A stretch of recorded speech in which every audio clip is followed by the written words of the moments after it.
Hey, my name's James Nicholson. I hope you guys are well. We've recently done a video which you can check out on the channel somewhere of the best places to invest in buy-to-let in 2024. Well, these are the places that you need to avoid. So we're going to do in this video the opposite, and I'm going to share with you where you should avoid at all costs if you want to make a good return on your money. Now, the reason these places are important to avoid is because the yield is particularly low, or there's just no capital appreciation expected, but more likely is the yield is particularly low. The interesting stat in the last property update that we did with the best places was most of the places were in the north of England. Is that going to be the same this time?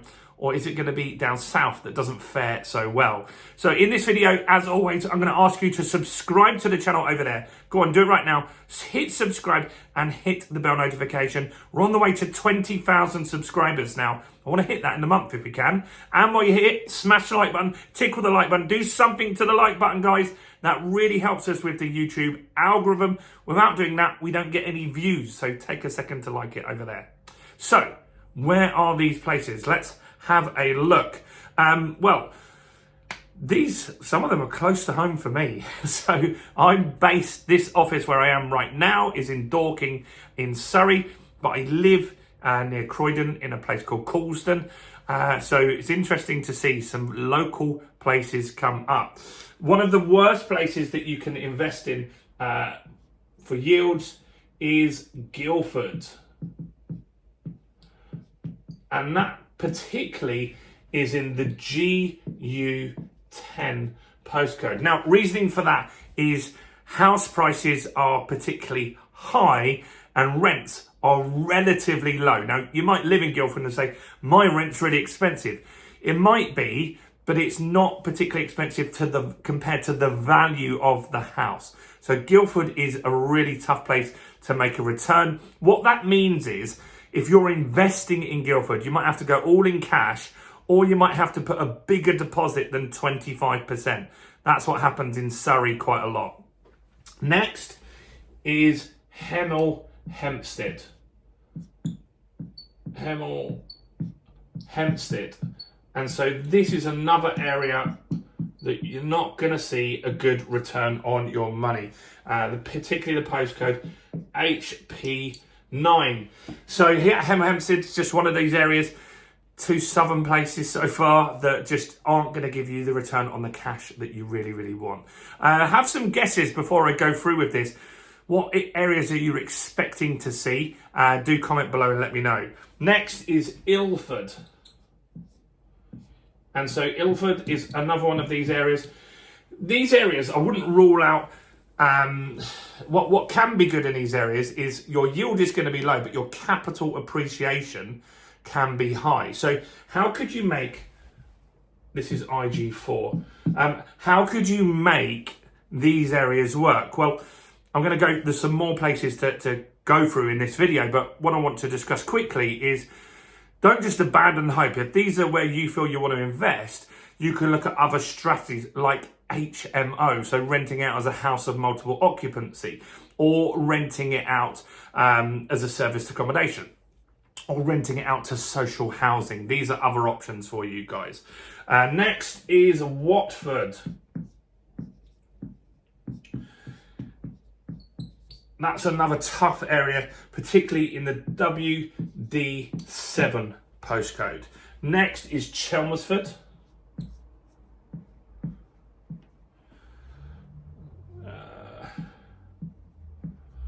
So Chelmsford is not a particularly great place to invest as well, in particularly CM4. Next is Birmingham.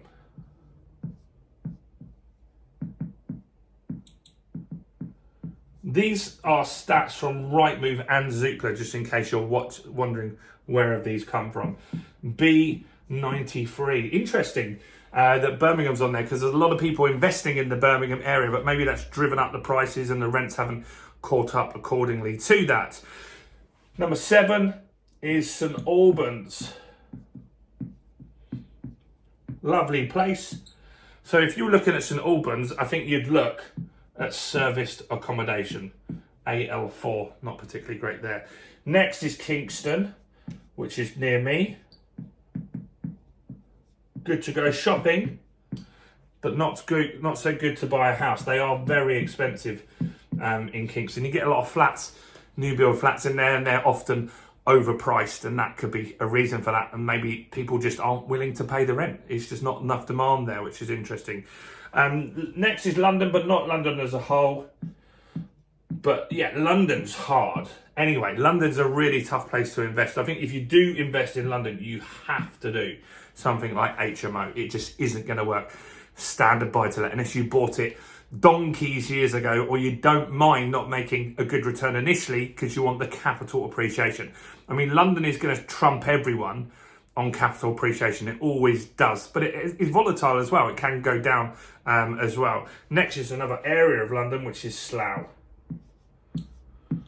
So these are the 10 worst places, SL9 in particular, that you could invest in the UK to get a good return on investment. Now, as I said, you don't want to just rule out these kind of places. We've got a program that we launched a week or so ago now called The Fundamentals of Property Investing. Hint, you can grab it for less than 50 quid in the description here. So make sure you go and check that out while you're here.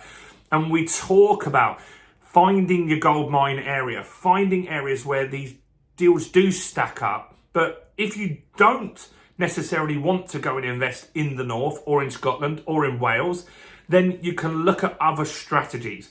And you can look at strategies like HMOs, and they work in London. People are used to renting rooms in London. That's a common thing for even doctors, people that are on high salaries. It's just so expensive to live in London that that's just a common thing. And there isn't tons of space. And so that's a consideration. Serviced accommodation. It doesn't work so great in London because you've got the 90-day rule, but places like St Albans, it could work very well. Guilford, it could work very well. Other areas, I'm not so sure. I don't know the areas too detailed, but that could be another high cash flow strategy. And that's what you've got to figure out is, if you want to be a property investor, buy to let, great. It's more passive, there's less work involved, but your margins are going to be lower. You're going to make significantly less money per month. Look at things like social housing, look at all these other strategies or a combination, or you could buy in any of these areas, but always look for property that you can add value to that property. Could you add another bedroom that brings it up, that now lets you rent out 2 rooms or get a higher rent? That also is going to bring up your yield, and you're going to get more equity in the property. So let me know your thoughts on these 10 areas here. Did you look at the other video with the 10 best ones? If you didn't, go and check that out as well on the channel. Do check out all the other content on my channel. And most importantly, if you didn't buy the fundamentals of property investing, go and grab it before we put the price up yet again. Do like the video, subscribe, check out all the content, and I'll see you in the next video. Bye for now.